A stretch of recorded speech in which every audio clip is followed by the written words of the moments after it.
Alright, and hello and welcome back to the Nasty Metal Production YouTube, and welcome to the second end of the year list, and this is at least the first of 4 end of the year lists with at least that are focused on being top 10s, and this one is the top 10 speed metal albums of 2020. So without further ado, let's get into that list. Let's get into my top 10s.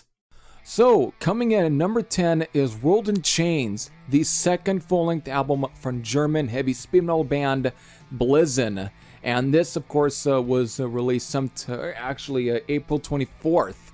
And, of course, I didn't get to review this until months after it had been released. But this was their follow-up to their 2016 debut album, Genesis Reversed. Which, again, I thought that was a pretty good album from them, but just like what I've said in my review for this album here, World in Chains, I pretty much thought they definitely stepped up their game with this album and definitely made an album that I thought was definitely a lot better than Genesis Reverse. Again, I didn't think Genesis Reverse was a bad album, but again, I just thought they really brought it, they brought their A game with World in Chains. So I wouldn't say it's generally their best album, but right now it probably is. But I know that they easily can top this. But I don't want to try and knock this. Again, any of these albums I'm not going to knock or anything for why they're listed here. Again, I thought this was a very enjoyable album. I don't need to talk too much about this because I've already done a review. So there you go. This here is at number 10. Again, World in Chains from Blizzin.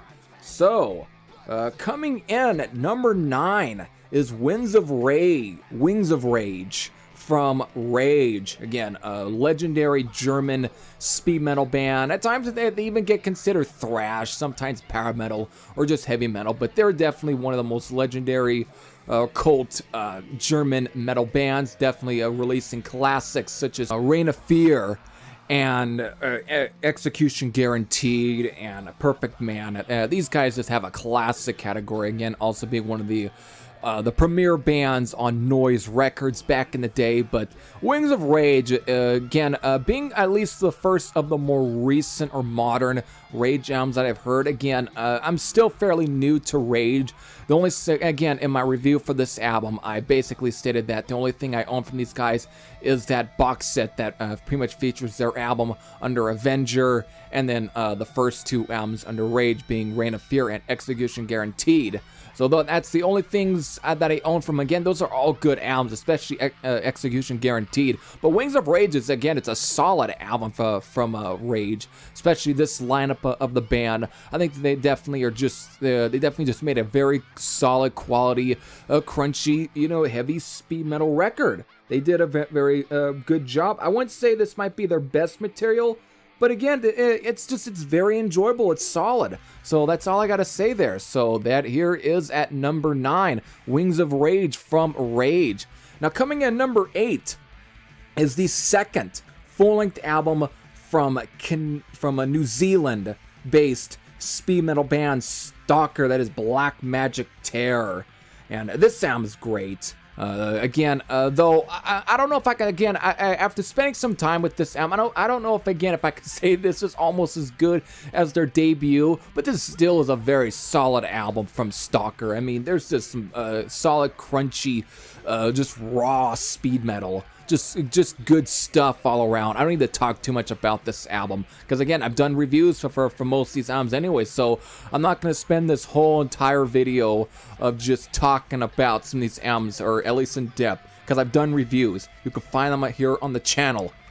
So that's here at number 8, Black Magic Terror from Stalker. And then finally at number 7 is Bestial from Definitely, again, another cult metal band, then French metal band Addicts or ADX. I think it's the best way to pronounce the name is Addicts, but again, they've had some great albums back in the 1980s. Execution being one, being on definitely right now, or at least in many ways, when it comes to the realms of really underground cult metal labels, Devil's Records is like considered definitely the cream of the crop when it comes to at least French metal. I mean, Neat Records is definitely the premier British metal label. I mean, also not far behind being, you know, for example, Heavy Metal Records, or sometimes there's also some people that have a soft spot for Music for Nations. But I think Devil's Records is the French metal equivalent to Britain's own Neat Records. Again, a lot of the bands that were on Devil's Records, again, just watch some of Metal Theologian's French metal video or whatever. I think he did one on Devil's Records, and you'll get a good idea why that they are definitely looked as such and such. But this album right here, Bestial, again, probably again one of the more later albums that I've been able to at least exhale in. But goddamn, this is a good album too. This is some solid, great fucking speed metal.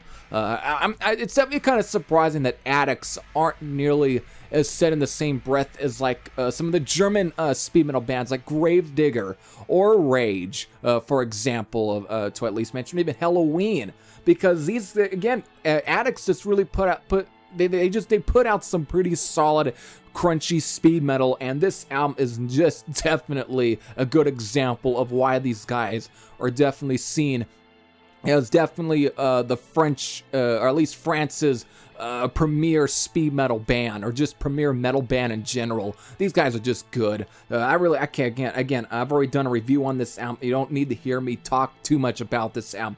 It's a solid album. So here at number 7, Bestial. Now, coming in at number 6 is Kings of Beyond from Hellgun.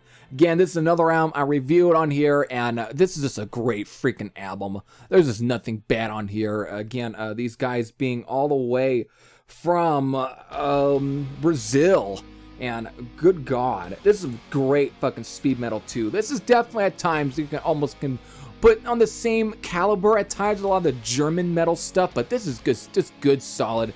Pretty much just Brazilian metal. Again, very much, I guess you can say in the same vein as like really early Viper, but this is good, just good. That's all I gotta say. And again, you don't need to hear me go into too much depth on this album. Again, if you want to hear me more talk about this album, go find my review for this one. Go find my review for Kings of Beyond from Hellgun. I definitely, for sure, goddamn, I'm trying to find the words. I definitely hype up this album is what I'm most to say. So there you go. Here at number 6, Hellgun, or at least Kings of Beyond from Hellgun. All right. Finally, we're getting to at least the top 5 list. So beginning with here at number 5 is Emerald Eyes from at least the reformed Iron Angel. I mean, speaking of some premier or just great underground, underrated German metal, Emerald Eyes from Iron Angel this is a great album. This again, following up 2017's or 2018's Hellbound. But this album, I think, in some ways is definitely more of a. Even though I love Hellbound, but Emerald Eyes, with this album, Iron Angel really definitely brought in more and more. Again, this is more of a different lineup. I mean, besides one original member left, that being the vocalist. Again, I've already done an in-depth review on this album anyways. You don't need to hear me talk too much, but I'm just going to briefly talk about how, with this lineup, they definitely even made an album that sounds even more tighter than compared to Hellbound. But this is any of those two albums are great to really get into, at least for the more later period of Iron Angel. But Emerald Eyes, they definitely bring it. So they're at number 5, Emerald Eyes from Iron Angel.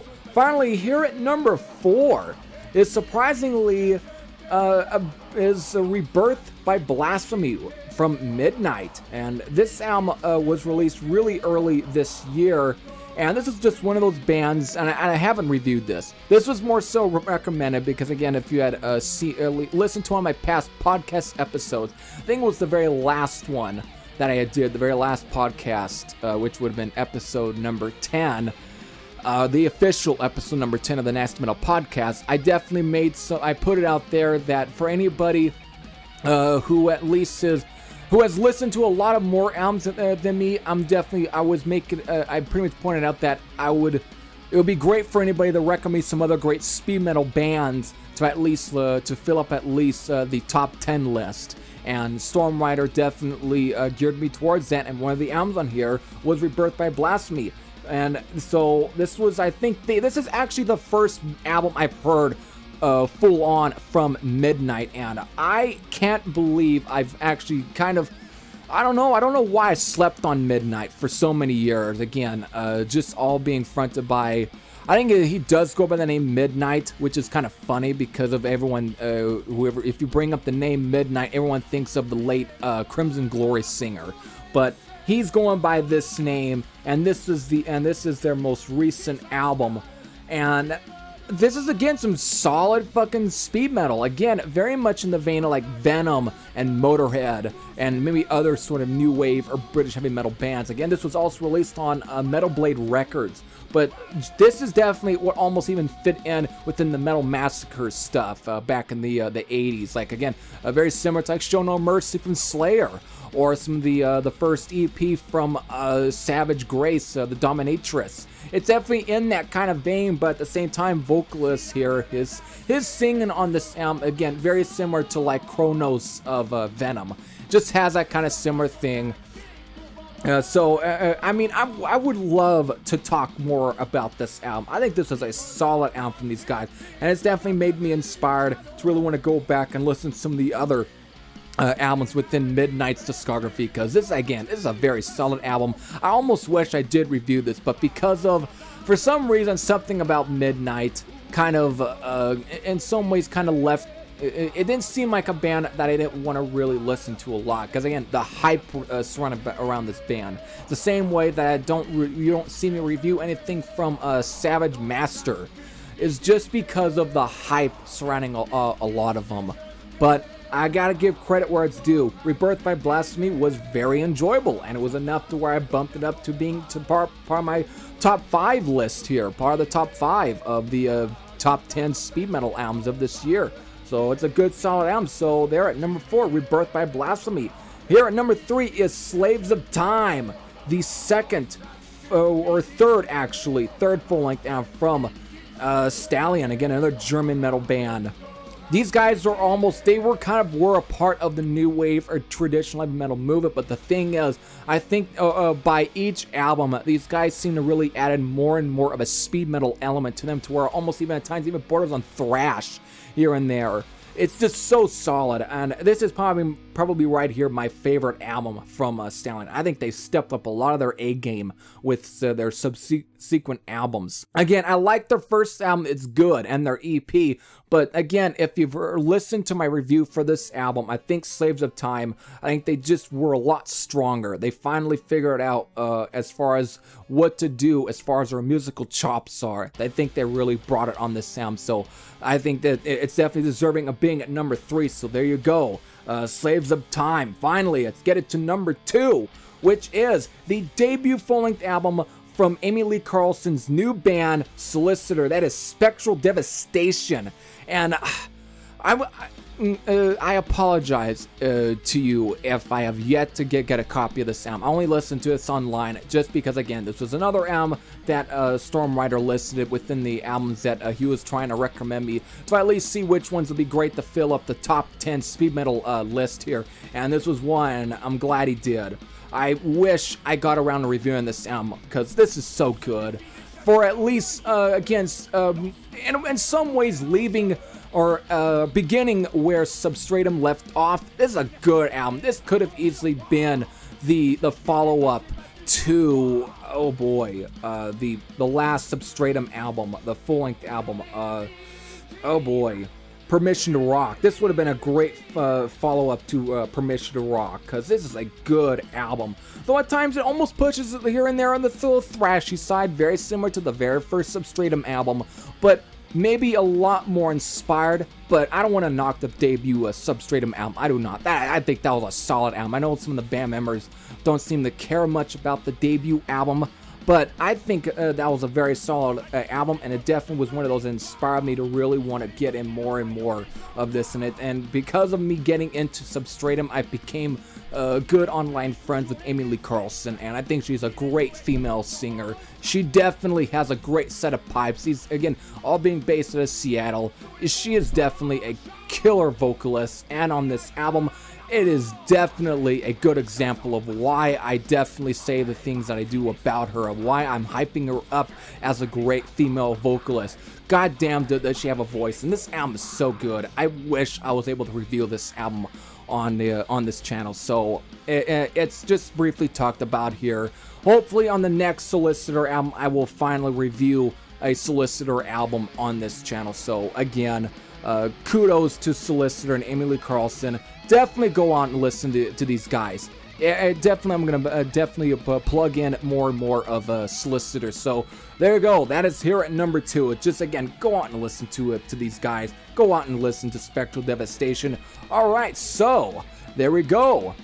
Now it's time to get out of the audio portion and let's get into my number 1, which is gonna be here in video form.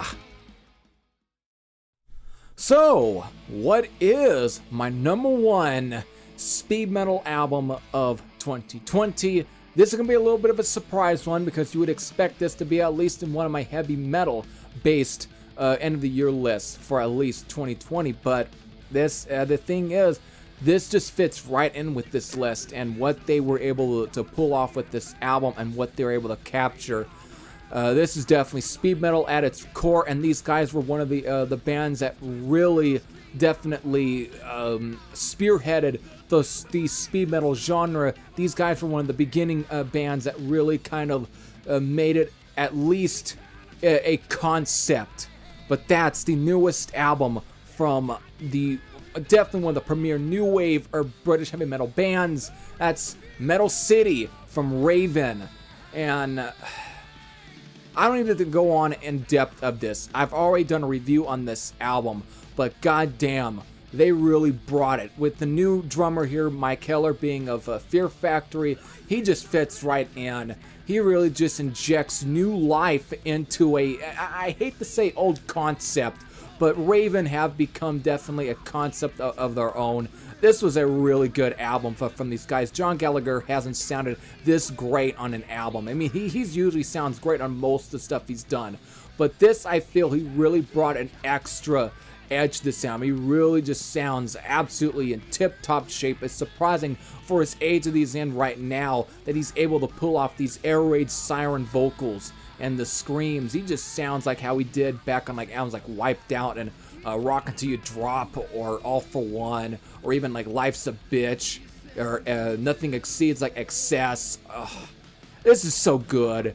That's all you need to know. This is why it's number 1. And again, some of the blast beats in some of this album, and just the speed. I mean, listen to tracks like Break and Battle Scarred or Human Race, or Cybertron.